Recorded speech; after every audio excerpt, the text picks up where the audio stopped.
Salut à tous, bienvenue sur le podcast After Fight. On se retrouve aujourd'hui pour une nouvelle interview. Je suis avec Malem Mohamed Saïd. Comment vas-tu? Ça va, alhamdoulilah, et toi, bien? Ouais, ça Merci va pour, super. merci pour l'invitation. Merci à toi d'avoir accepté l'invitation. C'est un honneur pour moi de t'avoir sur le podcast. C'est un honneur aussi. Est-ce que tu pourrais te présenter pour les gens qui ne te connaissent pas encore? Ok, moi, nom et prénom et tout, là, je dois Ouais, rendre vas-y. compte. Ouais, C'est bon? total. Le Ah, pot et vas-y, tout. ça va. Voilà, Malem Mohamed Saïd, je suis né en Algérie. Je suis arrivé à l'âge de 24 ans ici. J'étais champion d'Algérie de lutte libre. Je faisais la boxe anglaise à côté, mais c'était juste pour le kiff. Quand je suis arrivé ici à Genève, j'ai commencé à faire des championnats en Suisse par équipe et tout. Après, un peu de boxe anglaise. Et là, j'ai découvert le jiu-jitsu brésilien, on va dire le MMA plutôt. Et genre, j'ai kiffé ce sport. Je suis allé pour faire des sparring avec Moïse Rembon. Je sais pas, est-ce que tu le connais ou pas? Normalement, les gens, c'est une légende. C'est un light heavyweight aussi, moins 93 kilos. C'est un monstre, c'est un big fighter. Et, euh, et le déclic, c'était là avec lui à la salle, en faisant des sparring en lutte. Et genre, il m'a offert l'abonnement à Genève. Et j'ai kiffé depuis, j'ai pas lâché un jour. Après, j'ai changé plusieurs salles parce qu'il est parti à l'étranger. Et ben, j'ai enchaîné genre les compétitions des amateurs. Après, là, je suis au pro. Je suis à 11-4 et un match est nul. Je combats au Brave. J'avais la ceinture, mais je l'ai perdue. Et avec une façon un peu bizarre. On va en Les gens parler. Ouais. qui me suivent. Ouais. Après, j'ai la ceinture aussi de l'INFC. C'est une organisation à Neuchâtel pas mal. J'ai pris une ceinture en 84 kilos à Liechtenstein. C'est en Autriche, en 84 kilos. Après, j'ai quelques combats un peu partout dans l'Europe, le Pays de Galles. J'ai fait comme la télé-réalité, c'était le Desert Force Academy. C'était à Abu Dhabi en 2015. J'ai gagné le bouclier l'académie et tout. C'était un bon truc. Genre, on était filmé 24 sur 24 et montre euh, genre la vie de combattant hors de la cage. Pas que parce que les gens ils croient on est des méchants, on est des voyous, on est des trucs comme ça et tout. Mais ça n'a rien à voir. Il y a des gens qui s'étaient mariés avec des enfants et tout. Ils montrent la famille, tu vois. C'est un bon truc. C'est un bon truc pour le MMA, pour ce sport. Belle Mais, présentation. mais pas un truc où vous êtes tous ensemble. C'est Parce c'est comme que, le teuf. Ils sont fait voilà, pareil j'allais te dire, c'est co- pareil, comme l'IFC, ils sont fait copier-coller. C'était des Air Force. Maintenant, dommage, ça n'existe plus, cette organisation. On ne sait pas pourquoi. Et c'était à Abu Dhabi, on a resté un mois et demi. On était filmés, ils nous montrent comment, genre le petit-déj le matin, les entraînements le matin, les entraînements le soir, des sorties avec l'équipe, des challenges, genre comme koh. Genre équipe bleue, équipe rouge, et c'était vraiment bien. Et une belle expérience, on a fait course de voiture, basket, plein de challenges. Et comme dit Alhamdoulilah, j'ai tout gagné, j'ai rien lâché, même les challenges.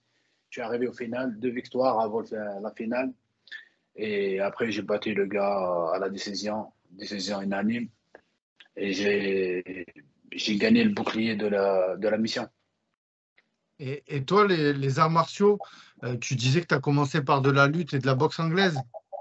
La lutte libre. J'étais champion d'Algérie avant que j'arrive ici. J'étais au bled et tout. Et bah, j'étais champion d'Algérie. La lutte, genre, c'est un sport traditionnel. C'est un truc, les gens qui l'aiment beaucoup. Et le niveau, il est très élevé en Algérie. Euh, Plutôt, on va dire, boxe, lutte, judo. Ces sports-là, genre, ils ont de la valeur parce qu'il y a beaucoup de participants. Il y a ben, les jeunes, tout le monde qui aime bien ce sport et participe. Ben, t'as un enfant direct. Allez, mets-le à la salle, judo, boxe ou lutte. C'est les sports des pauvres, on va dire. Et, Ça et sort le, des bonhommes. et le MMA, on t'en a parlé ou tu connaissais déjà, toi, quand tu commençais à faire un peu de lutte et de boxe anglaise? Quand j'ai commencé la lutte, ouais, j'ai 38 ans, hein, ça date un peu. Genre, on voyait que à la télé MMA, les gens ils connaissent pas. Même le sol, c'était nouveau pour moi. Et genre, je regarde la télé, j'ai vu des combattants et tout. Genre, c'était au Mont-Dorion et tout. Tu pas, il y a moyen de rentrer dans la cage. Moi, j'aime bien les challenges, genre l'adrénaline de compétition, de rentrer, genre affronter un gars plus dur, rentrer comme ça. Et depuis que j'étais petit, je kiffais ce genre de trucs. Et, et ben, au bled, il n'y avait pas. Jusqu'à maintenant, c'est compliqué. Il y a maintenant, mais c'est moins que comme en Europe. En Europe, il y a les moyens. Maintenant, on a on va dire les combattants français, c'est parmi les meilleurs au monde. Ils participent partout dans le monde, en Europe, en Asie, partout. Et bah, du coup, quand je suis arrivé ici, et, bah, la chance que j'ai découvert Moïse, Anderson Pereira, quelques fighters de haut niveau et tout. Et ben, je suis rentré direct et j'ai même pas cherché à savoir. C'était pour des sparring. Après, j'ai kiffé la discipline et je suis à fond dedans. Ouais, puis t'es un combattant très complet. Tu as dit, tu as 38 ans. Toi, tu dois aller jusqu'à où à combattre jusqu'à quand dans ta carrière? Écoute, moi, j'ai pas trop de dégâts physiquement. Genre, ça va, je m'en sors souvent bien. Euh, Maximum, c'est 40. Après, je vais passer l'étape de athlète à faire un coach. J'ai déjà pas mal de diplômes de coaching en anglaise, en lutte, ou même en MMA et tout. Et bah, pour partager l'expérience que j'ai avec les nouveaux athlètes, les débutants et tout, dans ma ville. Et pour le moment, je me sens encore en forme. Je suis pas genre fatigué ou éclaté. Là, le rendement, il est bien. Mon coach, il me dit que pour le moment, je peux aller encore. Je peux. Et, et toi, tu fais partie de cette génération de combattants, j'ai envie de dire, qui ont créé un peu le sport parce que ben, il n'y avait pas de grands champions comme nous aujourd'hui. Tout à l'heure, je te parlais de John Jones, tout ça. Toi, ces combattants, ils ont le même âge que toi au final. T'aurais pu, tu pourrais les affronter même.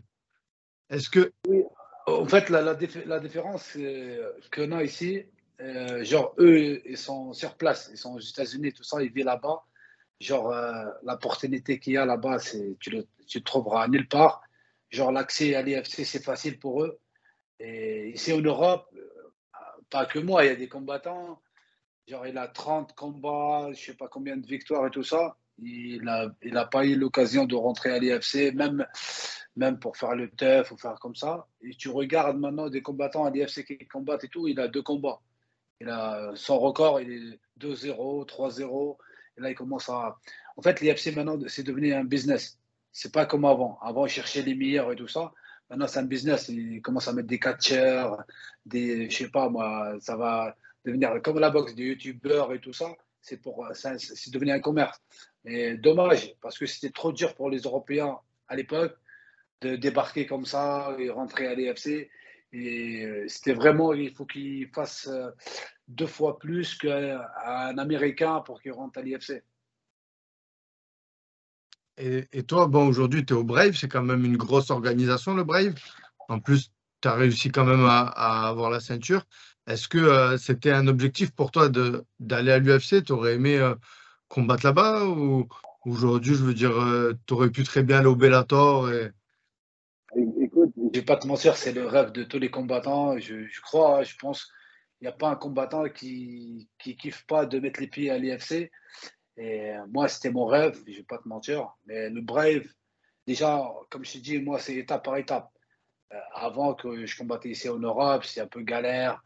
Ils prennent pas soin de combattants. Tu viens des organisations en arrache, tu arrives le jour de la pesée, tu es éclaté. Genre, le Brave, il te prend 5 jours avant pour s'adapter au climat, pour visiter un peu la ville. Il prend soin de toi, shooting, photo, caméra, il y a plein de trucs. Tu te sens, as de la valeur. C'est pas t'es un combattant à l'arrache, viens, c'est comme les chiens dans les cages, je rentre, t'attaques, c'est fini. Là, franchement, il prend soin des combattants et tout ça. Et avant, avec Guillaume Pelletier, je le remercie toujours. Et on s'est discuté sur le réseau et tout ça. Et il m'a proposé, il m'a dit, qu'est-ce que tu penses de faire le brave. Je dis, mec, tu rigoles quoi, je vais pas te dire non, c'est un truc de ouf. Pour moi, c'était bien. Ben, le premier combat, c'était un gars le plus dur de la catégorie. Ils m'ont dit, il y a ça ou il n'y a pas. Je dis, bah, je le prends. Et bah, c'était bien passé. Je l'ai battu à la décision unanime. Et là, depuis l'entrée, j'ai fait un an direct. Les gens, ils sont kiffés le combat.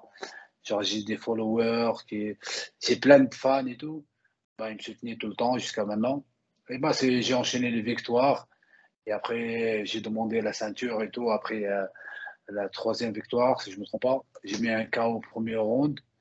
Et bah là, genre, là, j'ai fait genre, la remarque à tout le monde que je mérite la ceinture et tout. Et bah, c'est passé comme ça. C'est un peu le chemin. C'était un peu à la provocation et tout. Et c'est bien passé. Voilà. Et là, j'aimerais qu'on parle de l'injustice, j'ai envie de dire, qui t'arrive au niveau de l'arbitre. Il y a eu des petits problèmes avec cet arbitre-là que c'est la deuxième fois justement. Est-ce que tu peux nous expliquer un peu pourquoi tu as perdu le combat? Il a été déclaré perdant, du coup. C'est parti de l'histoire à Milan, le 1er août à Milan, quand j'ai battu Fahreddin. Je sais pas, genre pour eux, on va dire, c'était combat facile pour Fahreddin. Ils m'ont mis direct, genre, ils étaient sûrs et certains qu'il va me battre. Et bah, je l'ai choqué, je l'ai mis KO au premier round. Et là, et là c'était choc total. Tu m'entends, frère? Ouais, ouais, je t'entends, je t'entends. Et genre, c'était choc pour l'organisation, pour son manager, pour machin. Et genre, il y avait un coup derrière la tête. Et là, ils sont appelés un avocat, ils sont fait déposer une plainte à la commission et tout. Et mon frère, on ne comprend pas, on n'a jamais de réponse. Nous, on pose des questions, on aimerait bien savoir pourquoi ils m'ont pris la victoire par un coup. Genre, c'est pas volontaire. Et le gars était déjà touché debout, genre avec un crochet et tout. Et le grand d'impact, il n'y avait qu'un coup. Le reste, c'était à la tête, au visage et tout. Et là, on ne comprend pas. L'arbitre, début, la première fois, il a refusé de changer la décision. Il a dit, ouais, c'est correct. Même à l'IFC, on voit des combattants qui mettent des coups derrière la tête. Et ça dépend, si ce n'est pas volontaire, il laisse continuer le fight. Surtout si les gars il était au mode TKO, il était déjà sonné. Il a pris un flashdown. Et ben, on n'avait pas de réponse. Pourquoi? Ben, il y avait des trucs. Ben, ils ont mis la pression un peu, on va dire, à l'arbitre. Et soit disant, écoute, ça, c'est des trucs qu'il n'y a personne qui sait. Genre, que l'arbitre était ivre la veille, il a commencé beaucoup d'alcool, qu'il n'était pas apte à faire ça. Ils ont mis la pression. S'il ne change pas, genre, change pas d'avis, il y a moyen qu'il se barre de l'organisation. Je crois qu'il a pensé à sa gueule. Il a dit, moi, ça aide, tant pis pour lui. Moi, j'étais choqué quand Guillaume il m'a annoncé ça. Genre, c'était l'été, j'étais à la salle. Au sortant de la salle, elle m'a dit, bah, il y a un changement de décision. Je dis, mais c'est impossible, comment il y a un changement? Elle m'a dit, ouais, le coup derrière la tête. Je dis, mec, c'est pas normal. Et bah, ils se sont dit, on fait un rematch. Moi, j'ai accepté direct, je n'ai même pas douté. Euh, pour moi, je l'ai battu une fois, je le bats la deuxième. J'ai continué à s'entraîner, à se préparer, tout ça. Et ben, le 11 mars au Bahreïn, j'étais étonné.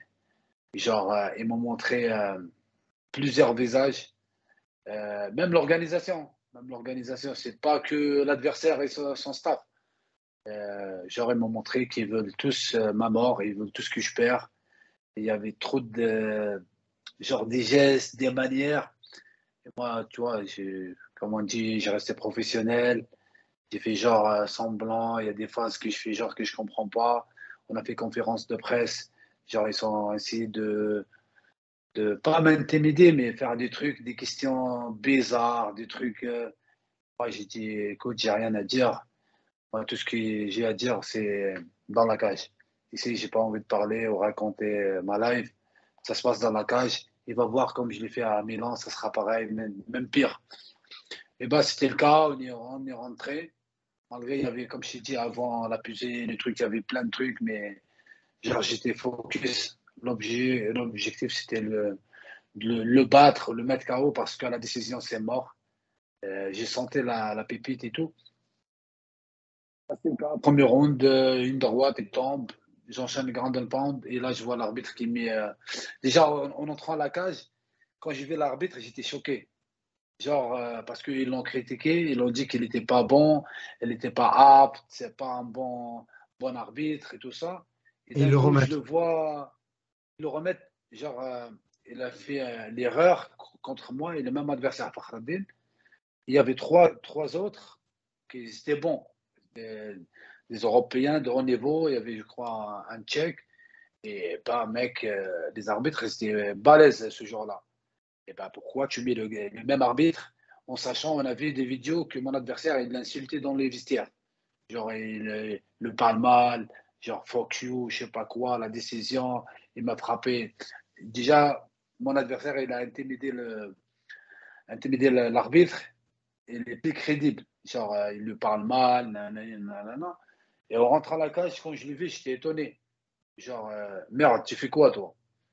Après, je dis, OK, là, ça reste entre moi et mon adversaire à la cage. On a checké, la stratégie, elle est bonne. Je me suis bien préparé. J'étais focus au niveau physique, mental. L'objectif était là. Je vais le battre et c'est bon. Bah, le game plan, il marchait bien. Bah, je mets une droite, grande pound, là en frappant. Et là, j'entends l'arbitre, genre, il me dit attention derrière la tête, attention, avertissement, avertissement. Genre, mec, je le frappais normal.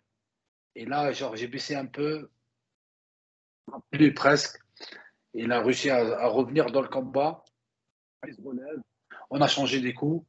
Et parmi les coups, je prends un doigt dans l'œil. Il y avait des vidéos, je les mets sur YouTube et tout. Et genre, j'ai un hématome à l'œil, genre une fracture au cartilage. Genre, je ne voyais plus rien.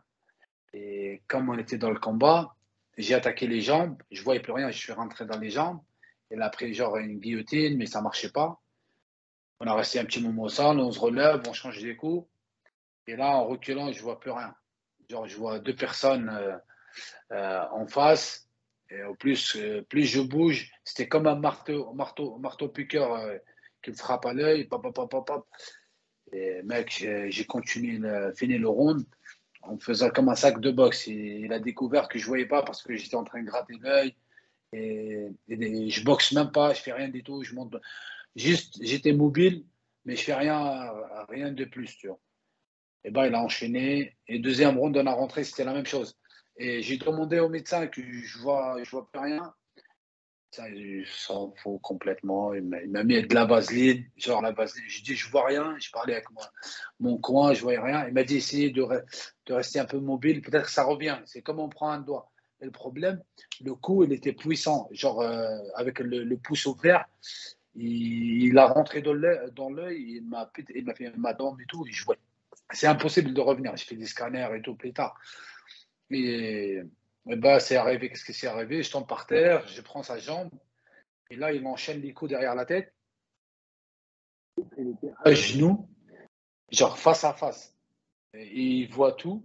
Et le mec, il a enchaîné les coups, genre 10 coups, même plus, mais derrière la tête. Si je suis là en train de te parler aujourd'hui, j'ai de la chance. Mec, il peut même tuer ou je deviens handicapé facilement. Et bah, il arrête le combat, genre, il a gagné, même pas avertissement, même pas, genre, attention, la tête. Bref, il y avait les vidéos, il a arrêté le combat. Et même pas, genre, il m'a ramené à l'hôpital ou le médecin. Genre, ils s'en foutaient complètement.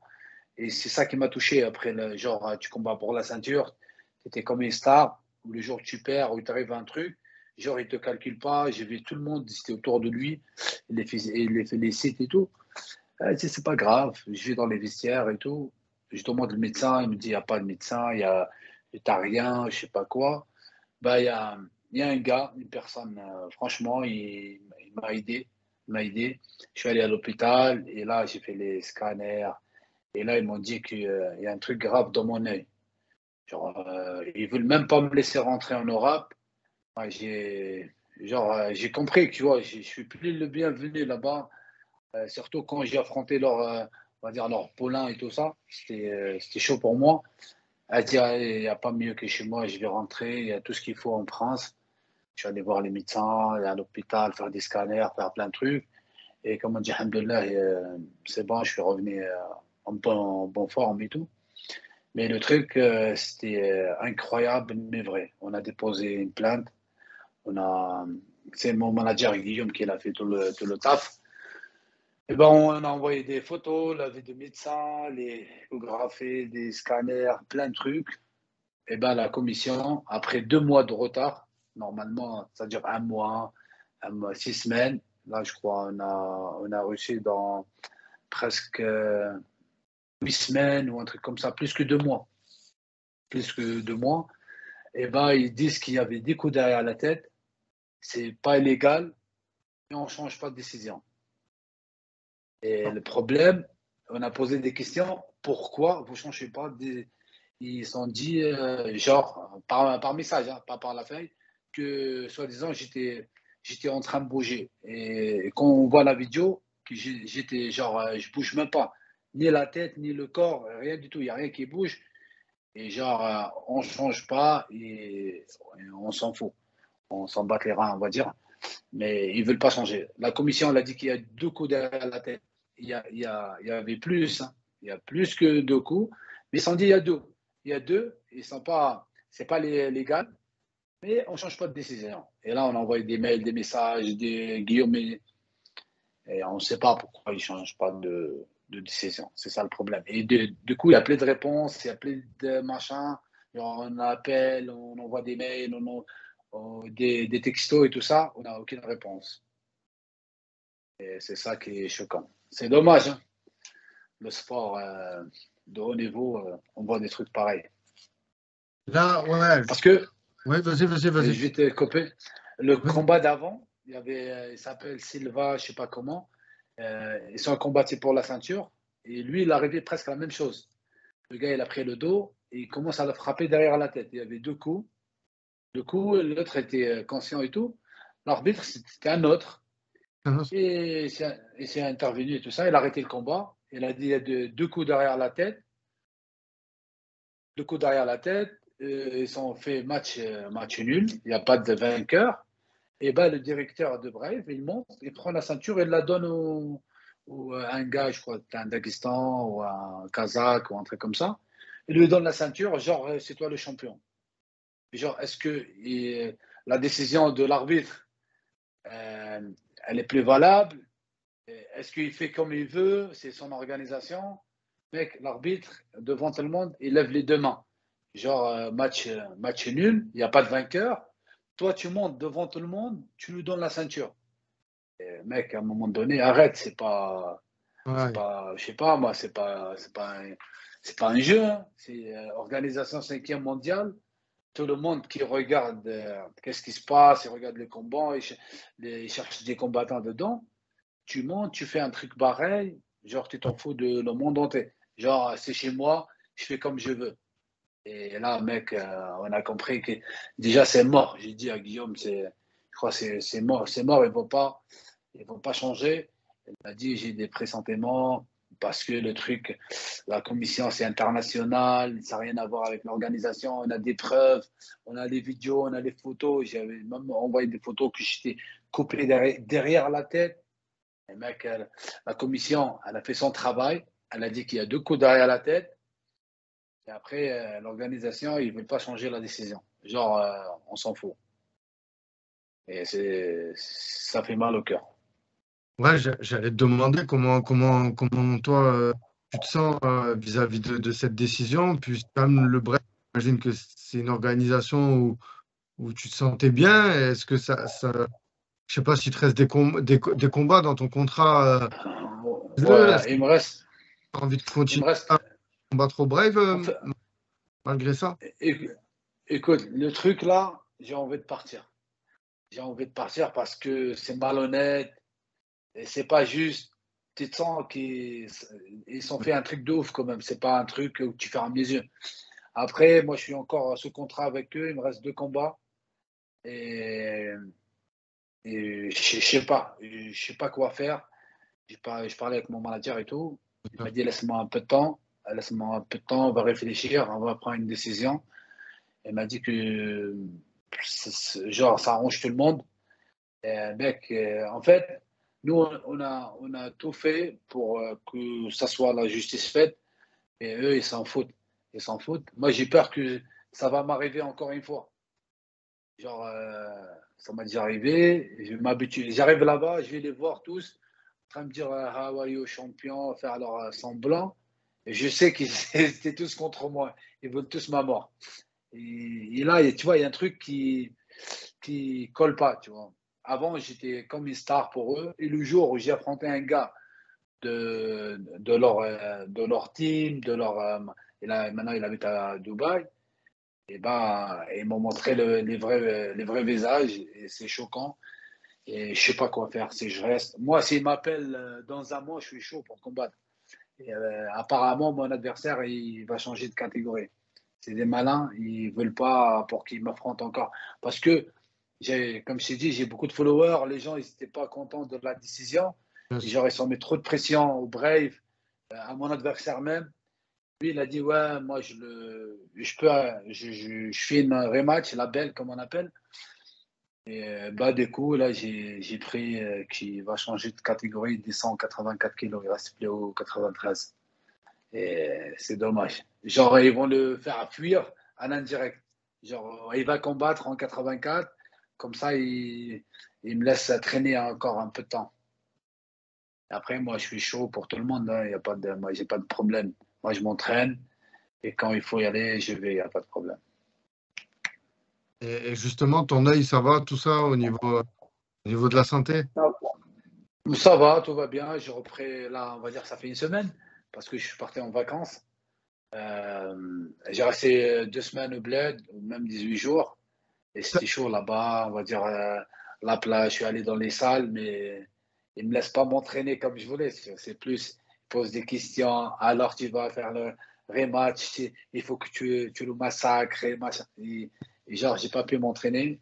Ben, j'ai profité de la bouffe, la plage, les sorties, plein de trucs, la famille, tout ça. Et là, je suis rentré au retour au travail. Et j'imagine que t'as quand même envie de te venger, enfin, te venger, entre guillemets, prouver à l'organisation que tu peux. Tu me crois ou pas? 2 jours, je suis rentré, mon œil, j'ai fracture, j'ai plein de trucs. 2 jours après tout ça, je suis retourné à la salle. Même l'entraîneur, elle m'a dit, tu fais quoi là? Je dis non, c'est pas fini. Pour moi, c'est pas fini. Il m'a dit, repose-toi. Je dis, tout va bien. J'ai fait un peu de cardio, je vais rester genre actif. Je dis, ça me démange. J'ai envie de. Et mec, la dernière fois, c'était une chance. Genre une blessure, on ne pensait pas. Genre, on s'est préparé à tout. Genre cardio, force, technique, sparring. On a pensé à tout, sauf une blessure. Une blessure, au plus à l'œil. C'est pas comme un doigt ou un truc que tu peux continuer le combat. Mec, tu vois plus rien, une fracture au cartilage qui est autour de l'œil, hématome à l'œil. Et c'était chaud à continuer le combat, malgré j'ai fini le round en voyant rien. Mais c'est comme ça, c'est comme ça. C'est peut-être une défaite, comme ça je reviens plus fort. Comme ça, ça va me résonner plus. Bien sûr, j'en doute pas. Malem, est-ce que tu pourrais nous décrire quand tu es en pleine préparation de combat, une journée type? C'est-à-dire, quand je commence la prépa ou. Ouais, quand tu commences la prépa, au niveau de, bah, tu te lèves, est-ce que tu te lèves tôt, tu vas t'entraîner, tu cours, tu fais du cardio, tu fais de la lutte, tu vas m'expliquer une journée, comment ça se passe, ton camp d'entraînement, les grandes lignes, tu vois. En fait, moi je m'entraîne tous les jours. Genre déjà, demain, T'as une peu de- je me lève à 7 heures. Non, non, moi je m'entraîne tous les jours. Il y a pas de, il y a pas, j'ai qu'un jour de repos dans la semaine et je fais presque 2 fois par jour. Exemple, demain mardi. Demain, on a cours, je me lève à 7 heures, on a cours à 9 heures, j'habite un peu loin, les bouchons et tout. Quand j'arrive à la salle, on a un cours de grappling et lutte le matin. On fait de 9h jusqu'à 11h, de sparring, on fait un peu de tout, technique et tout. Et je rentre, je mange, je joue un peu avec les enfants, je reste un peu à la maison et tout ça, faire des courses s'il faut faire. Et je fais une petite sieste. Moi, je suis à l'ancienne. Il faut la sieste. Et le soir, j'ai un cours de boxe anglaise. Boxe anglaise, je commence par les pattes d'ours.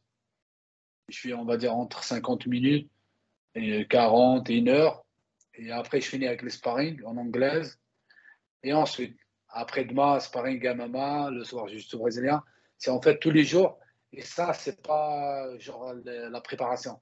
C'est genre tous les jours. Et quand il me donne une date, c'est ça la préparation. Moi, la préparation, c'est plus la nourriture. Parce que moi, je respecte pas. Genre, j'ai un nutritionniste qui pète les plans. Il s'appelle Momo Zien. Et genre, les cochonneries, les glaces, les trucs, ça, il pète les plans. Et moi, j'arrive pas. Juste quand j'ai une date, là, genre, là, je commence faire à respecter les programmes et tout. On va accélérer, on va travailler, genre, plus de travail spécifique par rapport à mon adversaire. Il y aura, il y aura les entraînements comme d'habitude, 2 fois. Il y aura genre les séances de préparation physique. Ça change au niveau de l'adversaire par rapport à ce que je vais faire pendant le combat. Genre des sprints, genre circuit de musculation, ça dépend j'ai quoi comme programme. Et ben c'est ça, jiu-jitsu brésilien, grappling avec les frappes, je travaille un peu le mur, on va dire la cage, comme on dit, sparring pied-point, sparring anglais, sparring lutte, euh, juste en fait, je m'adapte par rapport à l'adversaire. C'est un lutteur, j'ai des travaux spécifiques, c'est un grappleur, c'est un pure striker, et je m'adapte le game plan par rapport à mon adversaire. Et c'est ça la préparation. Généralement, c'est 2 mois ou 6 semaines avant le combat. Ça va. Ben, je te remercie pour tes précisions sur ta préparation. Je voudrais savoir, le MMA, il a été légalisé en France, tu sais, il y a à peu près 1 an. Euh, est-ce que tu as un objectif ou tu aurais envie de combattre en France? Est-ce qu'on pourrait te voir en France? Moi, je... Pourquoi pas? Pourquoi pas? Et écoute, avant j'ai combattu une fois à Genève. Moi, comme je Ouais, m'entraîne à Genève, et c'était au SHC 11, c'est à Genève. Et c'était franchement, professionnel. l'organisation, elle est top du top. Il y avait Ningano qui est passé là-bas, il y avait Mikael Lebo, il y avait plein de combattants qui sont Volkan Ozdemir. Et moi, Ouais, j'ai boxé là-bas. Et le jour où j'ai combattu, même l'organisateur, il était un peu étonné, le monde qui est venu. J'ai dit, mec, t'as ramené plus du monde que la fight card. Et mec, moi, je travaille ici, je m'entraîne ici, je vis ici. C'est normal qu'ils vont venir. Et après, ils sont venus de Lyon, d'ici autour de Genève, de Suisse même, Lausanne, Neuchâtel et tout.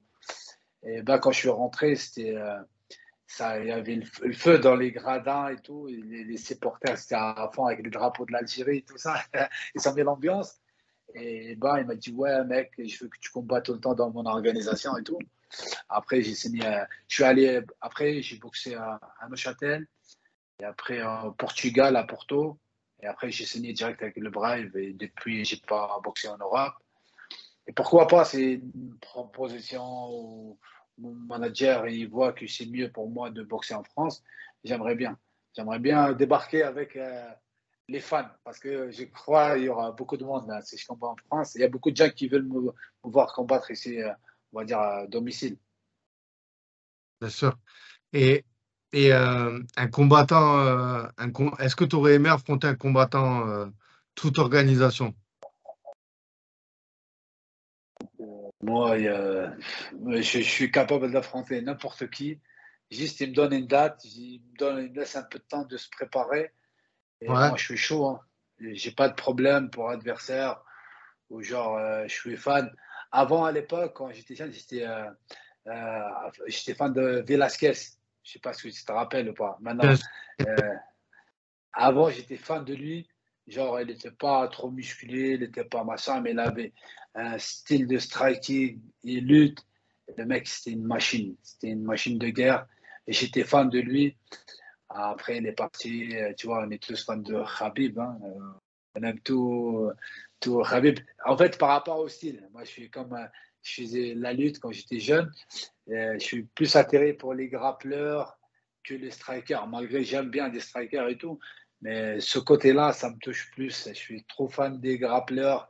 Je parle de MMA, que striker, que des strikers. Ouais, t'as aimé quand t'as vu Khabib arriver dans le MMA. Moi, je l'ai croisé en 2014, si je ne me trompe pas, c'était en Koweït. Euh, j'ai combattu au JFC, c'est une belle organisation à l'époque. Et genre, ils mettent un rebeu contre un Européen. Et genre, c'était chaud patate. Et là-bas, c'est que des avions chasse qui débarquent. Et ben, dans mon coin, c'était Khabib avec un combattant, un Daghestan. Il est venu le coacher, c'était un pote à lui. Et, euh, et ben, on s'est vu, j'ai pris des photos avec lui. Avant qu'il touche la ceinture et tout, hein, il était encore loin de. Mais j'aimais trop comment sa façon de glitter, de finaliser les gens et tout. Et franchement, il était super gentil, humble. Genre, il était assis avec nous, il s'assoit par terre. J'ai fait même l'échauffement avec son gars. Et il m'a parlé, mais moi, je parle pas anglais, je parle, tu vois, j'ai du mal, je parle français et arabe. Genre, il m'a dit, ouais, tu maîtrises un peu la lutte. On a fait genre des escrimes, faire des trucs, des entrées. Après, il m'a dit, tranquille, calmez-vous. On était chauds les deux, tu vois. Lui, il va combattre, moi, je vais combattre. On ne se connaît pas, on était un peu. On m'a dit, non, non, calme. Après, il m'a dit, après le fight. Ben, il était sympa, on a pris des photos, et il nous a posé plein de questions. Vous venez d'où? On a dit de France et tout. On a dit, ouais, bien et tout. Après, voilà. Et Khabib, c'est une légende, là. Il nous a, pour nous, hein, je parle des musulmans et tout ça, il nous a rendus fiers hein, par rapport à les provocations qu'il a eues de la part de McGregor. Malgré, je l'aime beaucoup, McGregor, je le respecte par rapport à son parcours et tout. Qu'est-ce qu'il a fait pour arriver au top? C'est pas facile. Mais j'ai préféré que McGregor il gagne. Et c'était le cas, c'était bien. Super. Je te rejoins aussi, je suis d'accord avec toi. Malem, je te remercie de m'avoir accordé du temps. C'était vraiment un plaisir d'échanger avec Plaisir partagé, mon frère, ça fait grand plaisir pour moi. toi. Je vais te retenir encore 5 minutes avec un petit quiz. Ça s'appelle le Five. C'est un petit questionnaire de 5 questions. T'es prêt? KO? T'es plutôt KO ou soumission? KO. Ok.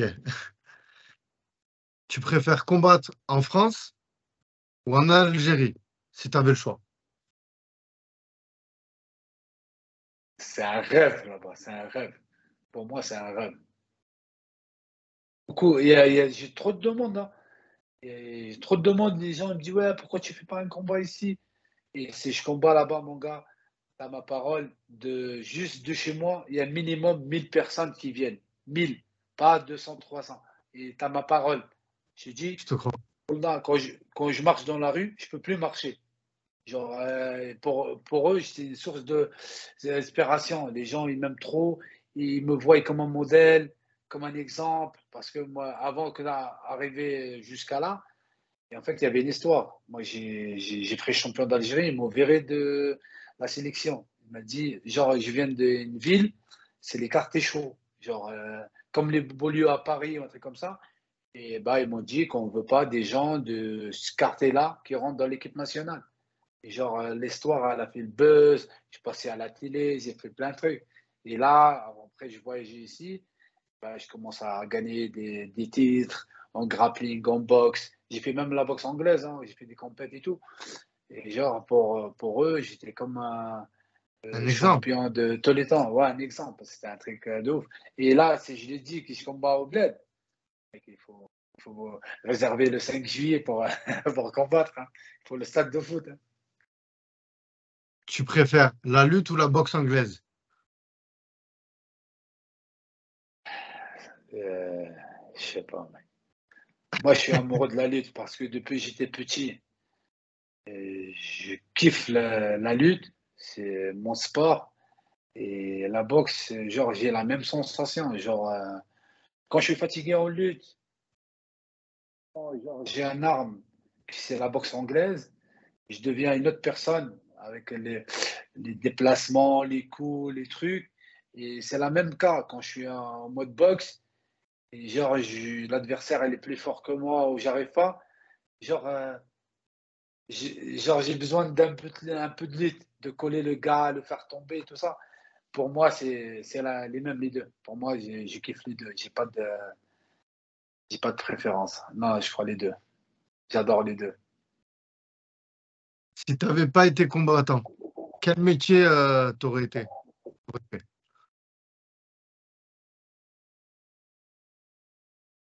Tu sais pas? Je crois que je suis fait pour ça. Je crois que je suis fait pour ça, mon gars.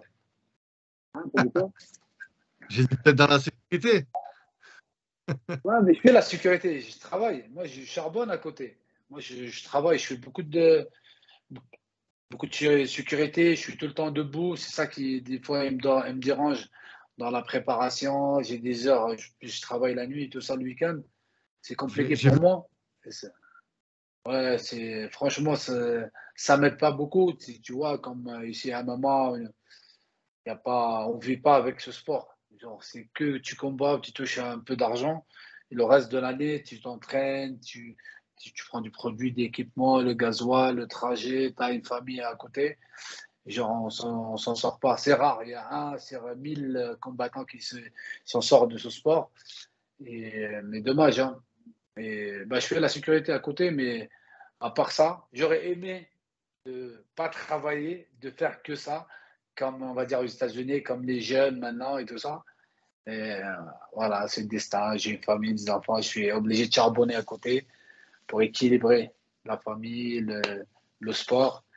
Mais je vois pas, à part un combattant, je vois pas d'être genre une personne normale. Non, j'aime bien genre l'adrénaline, la compétition, le bruit autour. Genre, j'aime pas perdre. Moi, j'aime bien monter sur le podium et genre, je cherche pas de deuxième place. J'aime pas de deuxième place. C'est pour ça que je charbonne à les entraînements. Je suis tous les jours à la salle. Je sais parce que le jour, tu rentres dans la cage, tu es tout seul. Tu vas pas compter sur l'autre et l'autre et l'autre. C'est toi et ton travail. C'est le travail qui paye. Si tu as triché pendant, je sais pas, la préparation, pendant, je sais pas, les entraînements, et mon gars, ça se voit direct. Ça se voit un gars bien ou un gars pas bien. Après, c'est le sport, hein. Moi, je suis comme ça, je fonctionne comme ça. J'aime bien charbonner, se préparer comme il faut. Le jour de fight, je vais pas dire, ouais, il n'y aura pas de doute. Si, ouais, j'ai pas bien préparé, j'ai pas fait ça. Il faut que tu rentres. C'est 100%. L'objectif, c'est la victoire, c'est du gagner. Moi, je fonctionne comme ça. Et je voulais en parler vite fait avec toi aussi. Vu que tu as commencé ta carrière vraiment tôt, est-ce que tu as été confronté aussi aux mecs qui se dopent un peu? Est-ce que ça a déjà eu ces problèmes-là? Est-ce que même toi, Euh, tu n'as pas pensé un moment dans ta carrière à te doper? Parce qu'on sait qu'à l'époque, ben, il n'y avait pas tous ces contrôles, tu vois.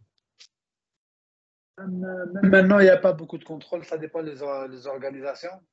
Après, pour moi, hein, le truc où ça m'étonne, euh, c'est l'autre, là, qui SW.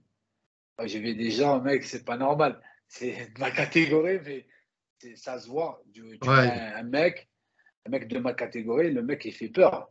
ouais, Les ouais. veines, il prend un coup de genou, il a le nez de l'autre côté ouvert à deux, il revient, il monte sa garde, il est chaud patate. Et tu vas dire que c'est sûr que c'est pas normal, c'est ce genre des personnes. Mec, le gars, il pète le doigt, son doigt il part en arrière, il le remet comme ça, il revient en fight. Mec, c'est pas des humains, c'est des monstres. Et pour moi, ce genre de comportement ou des combattants, ouais, je crois. Après, j'avais des combats durs, hein, c'est pas des combats. Il y a des combats, genre, c'est bien passé. Genre, je l'ai fini au premier round avec une erreur. Mais des combats, on est parti à la décision, hein. Une fois, je suis allé au République tchèque, j'ai fait 5 rounds de 5 minutes. Et, quatrième round, je suis rentré dans mon coin. Genre, comme par hasard, je me suis bien préparé et tout ça, mais je ne pensais pas qu'on va arriver au 5e. Moi, j'ai dit à mon coach, moi, je peux t'assurer, jusqu'à 3e, je suis au top. Je vais faire la bagarre comme jamais. 4e, 5e, compte pas sur moi. Il m'a dit non, non, non, non, vas-y, tu es en train de me soutenir et tout.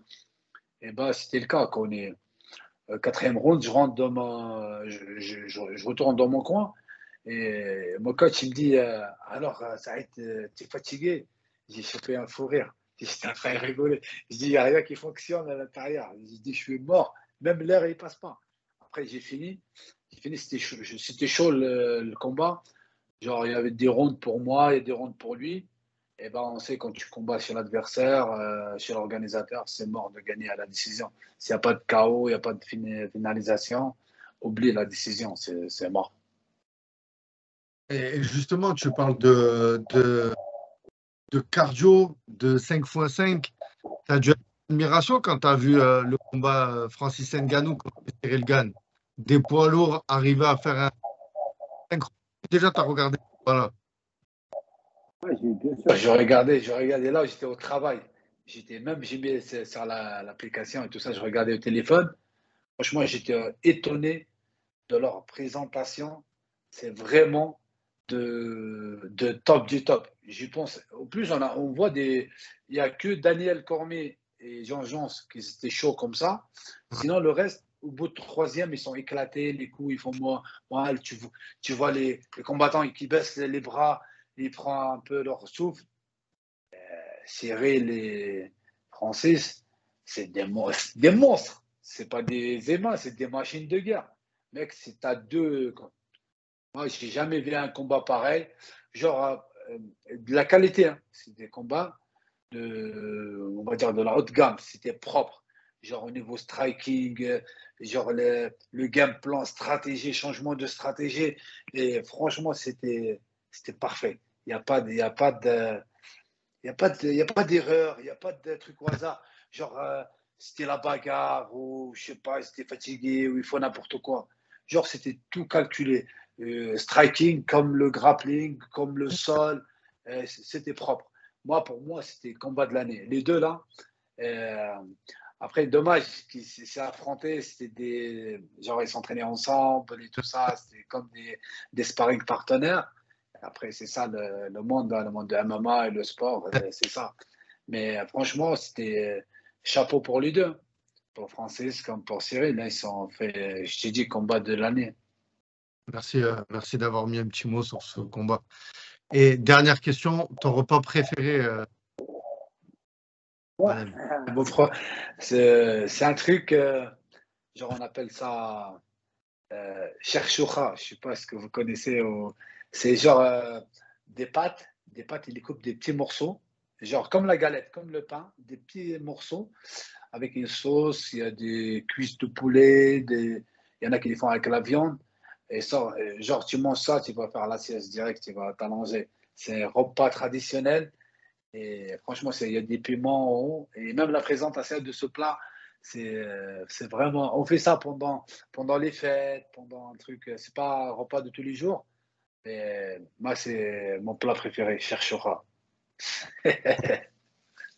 Ben, Malem, merci encore de m'avoir accordé du temps. Vraiment, j'ai pris un plaisir à échanger avec toi, frère.